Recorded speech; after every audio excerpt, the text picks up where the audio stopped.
Hi hello नमस्कार, मी प्रियंका. स्वागत आहे तुमचं माझ्या मिनी ब्लॉगमध्ये. तर तुम्हाला माझे नवनवीन व्हिडिओ बघायला आवडतात का मला नक्की सांगा, आणि आवडत असेल तर माझ्या व्हिडिओला लाईक कमेंट शेअर नक्की करा. आणि तुम्हाला माझे मिनी ब्लॉग कसे वाटतात हेही सांगा. आज मी साधं सिंपल 5 वाजताच्या जेवणामध्ये सायंकाळी आम्ही लवकर जेवण करतो, त्यामुळे साधं सिंपल मी खिचडी भात बनवत होते.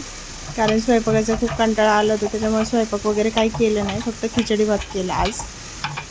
त्याच्यासाठी मी कांदा वगैरे कट केला, टॅमॅटो कट केला, कोबी कट केला आणि चांगलं तेलामध्ये जिरं मोहरी टाकून परतून घ्यायचं ते छान. त्याच्यामध्ये लाल तिखट, कांदा लसूण मसाला, कढीपत्ता, कोथिंबीर वगैरे टाकायची आणि तांदूळ धुवून टाकायचा आणि तो चांगला परतून द्यायचा, तांदूळ धुतलेला. आणि जेवढं तांदूळ घेतला ना त्याच्यात दीडपट पाणी घ्यायचं आणि फक्त 2 ते 3 शिट्ट्या घ्यायच्या आणि कुकर बंद करायचा. खूप सुंदर खिचडी भात होतो.